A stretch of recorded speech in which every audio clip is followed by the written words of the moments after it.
Hello বন্ধুরা, আমি ফটকে। তো বন্ধুরা, সকল অডিয়েন্সকে জানাই আন্তরিক ভালোবাসা ও শুভেচ্ছা। কেজি ফক্স এই পেজটি সম্পূর্ণ আমার নিজস্ব।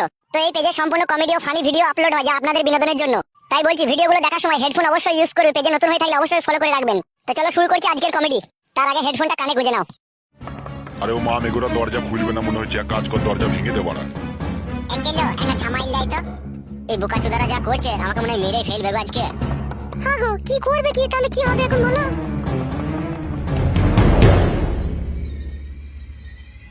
এই মেয়ে, তোর কি কোনো লজ্জা শরম নাই? এই নিয়ে তো 3বার ধরা পড়া হইলো। তুই কি মানুষ না জানোয়ার রে, না ছোট লোকের বাচ্চা? কেন তুই এত?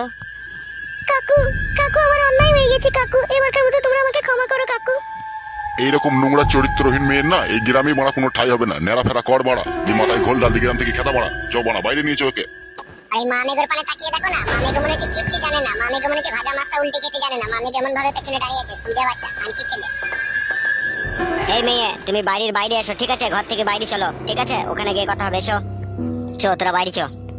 দেখিস রে বুধমানি ভাই, আবার লাগিয়ে দিই না যেন। বাইরে বেরিয়ে আয়। কি যন্ত্রণায় পড়লাম বলো দেখিনি তোমার জন্য।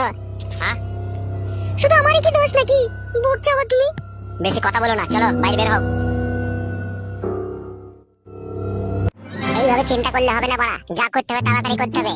আজকে বড় ফুটের বইয়ের সাথে এরকম করছে, কাল আমার বইয়ের সাথে করবে, পরশু তোমার বইয়ের সাথে করবে। এই খানকি ছেলের এটা স্বভাব হয়ে গেছে। এই খানকি ছেলেকে মেরে বড়া মার্ডার করে দে বড়া, তাহলে আর এরকম করতে পারবে না। মার্ডার করলে হবে না, বুঝলি বোকাচোদা? আইন নিজের হাতে কখনো তুলে নেওয়া যাবে না, তাইলে আইনত আমরা অপরাধী হয়ে যাব। আরে লাউড়া বাড়া শোন, এরকম মামেগো খানকির ছেলে যদি 2-1টা মার্ডারও হয়ে যায় না, তা আমরা আইনের কাছে অপরাধী হব না বাড়া, বুঝলি? কারণ এরকম মামেগুদের কোনো সম্মান থাকে না। যারা পয়ের বইয়ের জনি চেক করে বেড়ায় না, তাদের কোনো সম্মান থাকে না। ছি ছি ছি, বারোচোদারা কি কথা বলছি রে, পাল চল এখান থেকে। যাচ্ছি, দাঁড়াও। বেড়া ছেলেদের কথা শুনতে আমার খুব ভালো লাগে। কি করবো বলো, তাড়াতাড়ি বলো। মাছ শুরু করবো না কি করবো বলো? দাঁড়া না বাড়া, অত তাড়াহুড়ো করছিস কেন? ফুটো আসছে তো, ফুটোকে আসতে দে না। ফুটে এসে বাল ছিঁড়ে দেবে। ফুটে এসে কি করবে? কি বাল ছিঁড়বে নাকি? ও জানে ওর 12 ভাতারি বউ। ও খানকি ছেলে আবার বউকে নিবে।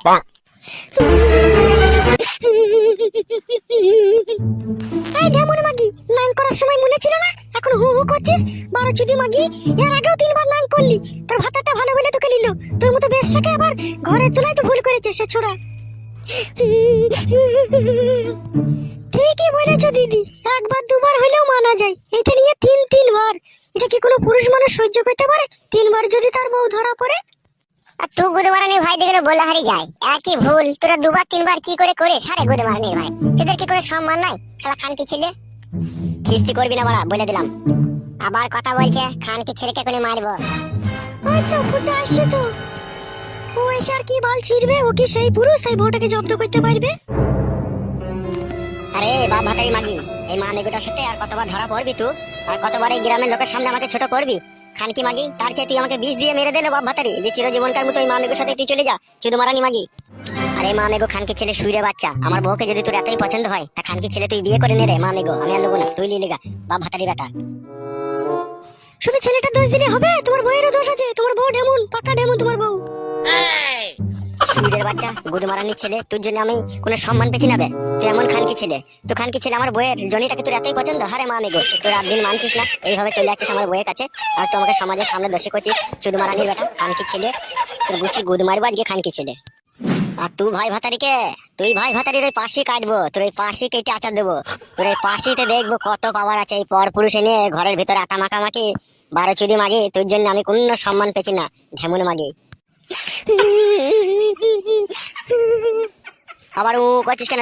বাপ ভাতারি মাগি, লল লেবার সময় মনে ছিল না যে আমার ভাতার আছে, ঘরে ভাতার আছে, আর একটা ভাতার আমি ডাকছি, যদি আমি ধরা পড়ি আমার কি হবে? হ্যাঁ বাপ ভাতারি, এগুলো করার সময় তো কিছু খেয়াল থাকে না নাকি? আরে ওইসব কথা এখন বাদ দে, ছেলেটাকে পুলিশের হাতে তুলে দে। বকো না তো বাড়া তুমি, পুলিশের হাতে তুলে দে। পুলিশের হাতে তুলে ভালো হবে নাকি? পুলিশকে 200-500 টাকা ঘুষ দিবে, দিয়ে তারপর দিন বেরিয়ে চলে আসবে। যাবো তো তারপর দিন এসে আবার তোর সাথে ধরা পড়বে। তুমি বেশি গান পাকা মারিও না, ওকে মেরে সাইজ করে দিচ্ছি দেখো আমরা এখনই। শুধু ছেলেটাকে একা মারলে হবে না, ও ঢেমুনকেও দিতে হবে। ঢেমুনের দোষ আছে, ঢেমুনটা ডাকবে কেন ওকে? দোষ তো আছে গো কাকি, দোষ না থাকলে হয়? মেয়েটারও দোষ আছে। হ্যাঁ, তবে দোষ যখন আছে দুজনেকেই মারো, একজনকে মারলে হবে না। এই খানকির সাথে ভালোবাসা করে আমার জীবনটা শেষ হয়ে যাবে মনে হচ্ছে। মা মেগো খানকি ছেলে, তোকে যে আমার রাগ ধরছে না, গুদমারানির বেটা। মা মেগো, তোকে মনে হচ্ছে আমি চিবি খেয়ে নিবে, খানকি ছেলে। তো আর দেশে মেয়ে খুঁজে পেছিস না মা মেগো, তুই শুধু আমার বউটাকে দেখতে পেয়েছিস, চুদমারানির বেটা। আর এবার ওইসব কথা বাদ দে, খানকি ছেলেকে ঘা কত বাচ্চা ধরা দিয়ে দে তো। ঠিকই বলেছিস তুই, খানকি ছেলেকে দেখ। ও মা গো, ও বাবা গো, উফ, উই বাবা, ও মারি।